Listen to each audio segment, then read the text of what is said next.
বাপবেলায় দুজনে বল খেলতাম। যে আগের অভ্যাস পোলাটা এখনো বল খেলতে চায়। বাপের দ্বারে পোলার আবদার, সকল আবদার সকল ইচ্ছা কি পূরণ করা যায়? কন যায় না। আমার শরীরটা চায় একটু ওষুধ খাইতাম, একটু রেস্ট লইতাম, বাপই চলে না ঠিক মতো, আবার ওষুধ। মানুষের ছোট ছোট ইচ্ছাগুলোর যদি জীবন দিয়ে পূরণ করা যায় তাইলে তাইলে অনেক শান্তি লাগে। ওই যে ছাত্রটার ইচ্ছা ছিল, ছাত্রটার ইচ্ছা ছিল মরার আগে একটু পানি খাইয়ে মরবো, কিন্তু খাওয়াইতে পারলাম না। হাসিনা যেদিন পলাইল এর 5-6 দিন আগে, এর 5-6 দিন আগে রিক্সাটা লইয়া গেছিলাম, মানুষ ছিল না, চারিদিকে গুলি আর মানুষের চিৎকার চেঁচামেচির শব্দ। একটা পোলা দেখি রাস্তার পাশে গুলি খাইয়া বইয়া রয়েছে। কতক্ষণ নড়তে নড়তে হঠাৎ করে চুপ হয়ে গেল। হাত দিয়ে ইশারা করলো একটু পানি খাইব। এই দৃশ্য দেখে কেউ ঠিক থাকতে পারে? কন আমিও ঠিক থাকতে পারিনি। পুলিশের সামনে দিয়ে গেলাম দৌড়, বোতল লইয়া দিলাম দৌড়াইয়া পোলাটা দাঁড়িয়ে গেলাম, যাই আমার মাথাটা আমার কোলের মধ্যে রাখলাম। আমার চোখের দিকে চাইয়া কইল, ভাইজান আমার একটু পানি দেন, পানি খাবো। বললাম বাইরে পানি খাওয়াই দিয়েছি।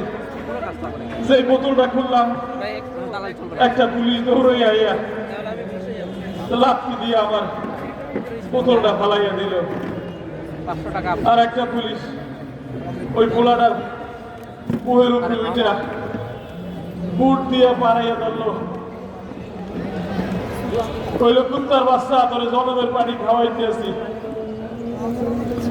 আমি পুলিশটার পাহাড় ধরাই ধরলাম, বললাম স্যার পাড়াই এমনি তো মরিয়া যাইব, একটু পানি খাইতে দেন। তোর জনমের পানি খাওয়াই দিয়েছি।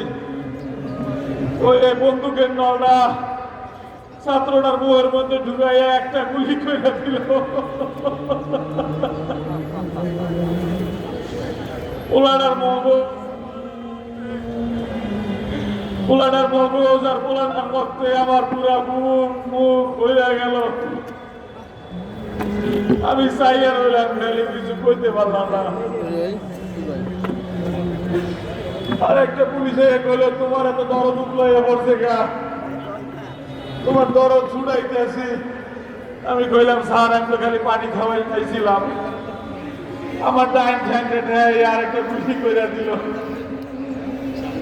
আমার শরীরটা কারেন্টের মতো জাকি দিয়া শক্ত হয়ে গেল।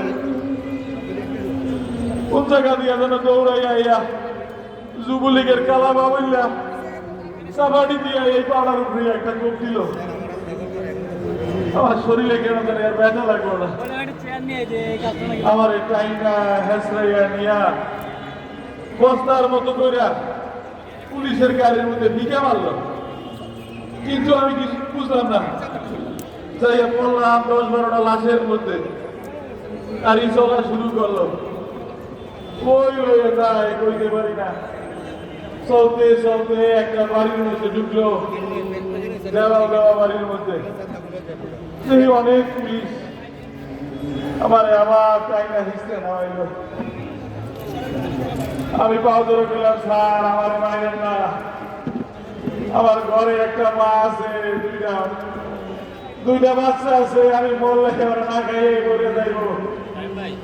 আমার এগুলো নাশকতা করবা, জামাত করবা, তোমার ছাইরা দিব। আমি বললাম স্যার আমি কোনো নাশকতা করি না স্যার, আমি খালি পোলাটারে পানি খাওয়াই চাইছিলাম। কইল খারাপ কাম আছে। আমি কইলাম স্যার উঠতে পারতেছি না। কয় নাটক করবি, একদম মাথায় গুলি করে দেব। আমি কোন রকম খারাইয়া গামছাটা দিয়ে আমার পাওয়াটা বাঁধলাম। আমার হাতে একটা কোদাল ধরাইয়া দিল, কোদাল দিয়ে কইল এই জায়গাটা খোর। আমি আমার মাথা ঘুমার একটা কবর খুললাম। অনেক বড় খবর, বুঝতেছিলাম কি হইতেছে, কিছুই করতে পারতেছিলাম না ভাই। একজন পুলিশ একটা হলো সব কোডাউন। আমি বললাম জি স্যার। আমার বললো সব কোডাউন। আমি কই বুঝি না স্যার। সব করে কি জানি বাজে কথা কইল। আর একজন পুলিশ কইলো সব বডিগুলোরে নামা। আমি এই আত্মীয় টাইনা লাশগুলার এই কবরের মধ্যে নামাইলাম। লাশগুলার মাথায় পতাকা বাঁধা, গলায় আইডি কার্ড। পুলিশে বললাম স্যার এবার মাটি চাপা দিয়ে দেই। কয় না, তারা পেট্রোল আনলো। পেট্রোল আইনা আমার সামনে বসে লাশগুলোরে জ্বালাইয়া দিল। কি সুন্দর মুখ, কি সুন্দর আইডি কার্ড, পতাকা সব পুড়ে গেল, কিছু করতে পারলাম না। আমি বমি যেতে যেতে অজ্ঞান হয়ে গেলাম। যখন জ্ঞান ফিরল দেই আমি হাসপাতালের বারান্দায়, পাশের লোক জিজ্ঞেস করলাম ভাই আমার আছে কেনা? ওই লোক কিছু ছাত্ররা তোমার ধরে লইছে নাকি রাস্তায় পাইছে তোমার? এর মধ্যে কিছু দুটো ছাত্র দৌড়ে এলো, বলেছে ভাই আপনারা পলাইতে হইব। আমি বললাম কেরে? পুলিশ আইতেছে, টিভি আইতেছে আপনারা অ্যারেস্ট করতে।